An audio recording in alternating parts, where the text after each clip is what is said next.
പടം എൻ്റർടൈനറാണ്, ലാഗ് ഒന്നുമില്ല, നല്ല മൂവി തന്നെയാണ്. സിനിമയ്ക്കുള്ള സിനിമ ആക്ഷൻ കോമഡി എല്ലാ ജോണറും ഉണ്ട്. പടം എങ്ങനെയാണോ? ഹണിബി അതുപോലത്തെ ഒരു പടമാണോ?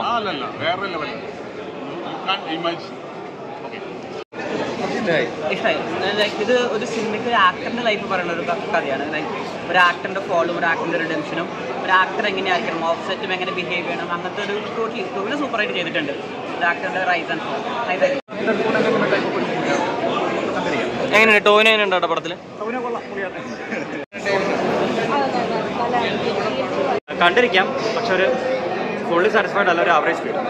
കാര്യങ്ങളിൻ്റെ അടുത്ത് പറയണ പോലെ അപ്സ് ആൻഡ് ഡൗൺസ് പറയുന്നത് ലാജ്മറിന് പിന്നീട് പ്രതീക്ഷ നമ്മൾ സിനിമ പ്രതീക്ഷയില്ല. ട്രെയിലർ കണ്ടപ്പോൾ ഒരു വൈബ് പടമായിരിക്കുന്ന ശേഷം അങ്ങനെയല്ല, കുറച്ച് സീരിയസ് ആണ് പടം. നല്ല രീതിയിൽ പെർഫോമൻസ് ടോബിനും അന്നേ പെർഫോം ചെയ്തു. അനുമേനുണ്ട് എക്സലന്റ് ക്യാമിയോ, നല്ല പെർഫോമൻസ്. സൗബിനും നൈസായിരുന്നു. സൗബി ആക്ച്വലി ഈ സിനിമയുടെ ഒരു വൈബാണ്. ആ വൈബ് അവർ എടുത്ത് പറയുന്നത് കോസ്റ്റ്യൂംസ് അടിപൊളിയാണ്. ഓരോ ഫ്രെയിംസും ഭയങ്കര ഫീലിംഗ് ആയിട്ട് ഭയങ്കര രസമായിരുന്നു. ചന്തു എങ്ങനെയുണ്ടായിരുന്നു? സലിമേട്ടന് മോൻ അടിപൊളിയായിരുന്നു. അത് എനിക്കോട് അനുവിന് വേണ്ടി കുറച്ച് നന്നായി അഭിനയിക്കാനുള്ള നന്നായി ചെയ്തിട്ടുണ്ട്. മൊത്തത്തിൽ ഒരു നല്ലൊരു ഫീൽ ഗുഡ് മൂവിയാണ്. എന്താ പറയുക, ലാജുവിനെ ഒരു മൂവി ഞാൻ പ്രതീക്ഷിച്ചിട്ടുണ്ട്, പക്ഷേ നൈസായിരുന്നു. ചന്തുചേട്ടൻ ഇനി വരാനിരിക്കുന്ന സിനിമകൾ ഏതൊക്കെയാണ്? ഇപ്പൊ 2 സിനിമകൾ ഇറങ്ങി, രണ്ടും നല്ല രീതിയിൽ പോകുന്നുണ്ട്. ഓക്കെ പോലെ സ്പീഡാണ് പടം പോകുന്നത്. പിന്നെ എടുത്തു പറയേണ്ടത് നമ്മുടെ സൗബിൻ്റെ റോള്. സൗബിൻ 100% ആ റോള് തകർത്തിട്ടുണ്ട്. വെച്ചാൽ ഒരു കഥയുടെ ഗതി മാറ്റുന്ന കഥാപാത്രമായിട്ടാണ് പുള്ളി വരുന്നത്. പുള്ളി ഏറ്റവും നന്നായിട്ട് പുള്ളി ചെയ്തിട്ടുമുണ്ട്. എന്ന് വെച്ചാൽ മസ്റ്റ് വാച്ച്. എടുത്തു പറയുന്നത് ലാലിൻ്റെ ഡയറക്ഷൻ കൈയടക്കത്തോടെ പുള്ളി ചെയ്തിരിക്കുന്നത്. ഒരു കുറ്റം എന്ന് പറയാനില്ല. പിന്നെ പറയേണ്ട കോസ്റ്റ്യൂം ഡിസൈനിങ്, കളർഫുൾ പടം, സൂപ്പർ പടം കേട്ടോ. എന്ന് വെച്ചാൽ മസ്റ്റ് വാച്ച് പടം.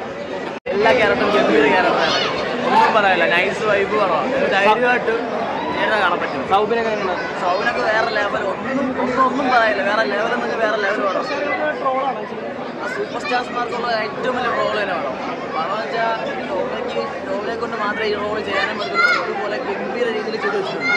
അമ്മാതിരി പടം. ടോമിനോന്റെ അഭിനയക്കാലം ഓരോ നമ്മുടെ സൂപ്പർ സ്റ്റാർ ദേവ് പണിക്കുന്ന കഥാപാത്രം നല്ല രീതിയിൽ തന്നെ ഉൾക്കൊണ്ടാണ് ചെയ്തിരിക്കുന്നത്. സിനിമയ്ക്കുള്ളിലെ സിനിമ കഥ പറഞ്ഞു പോകുമ്പോൾ ക്യാരവാനും ഷൂട്ടിലൊക്കെ കാണിച്ചപ്പോൾ ഒരു ഗംഭീരമായിട്ടൊരു വിഷ്വൽ എഫക്ട്സ് വരുന്നുണ്ട്. അപ്പോൾ അതുകൊണ്ട് തന്നെ സിനിമയെ സ്നേഹിക്കുന്നത് ധൈര്യമായിട്ടും കാണേണ്ട ഒരു സിനിമയാണ്. നമ്മുടെ ഉദയനാട് താരം പോലത്തെ സിനിമകൾ കണ്ടതാണ്. അപ്പോൾ ഉദയനാട് താരത്തിന് ശേഷം ഒരു ഗംഭീര സിനിമയ്ക്കുള്ള സിനിമയാണ്. അപ്പോൾ എൻ്റർടൈൻമെൻറ്റ് സിനിമ ഇഷ്ടപ്പെടുന്ന ധൈര്യമായിട്ട് കാണേണ്ട സിനിമയാണ് നടിയൂർ സിനിമ. സൂപ്പർ സ്റ്റാറാണ് നമ്മുടെ ഡേവിഡ് പണിക്കറായി ടൊവിനോ ആറാടുകയാ. ടൊവിനോ ഉഷാറാണ് മച്ചാന്മാരെ, സൂപ്പർ സ്റ്റാർ ഡേവിഡ് പണിക്കറായി ആറാടുകയാ. ഓക്കെ.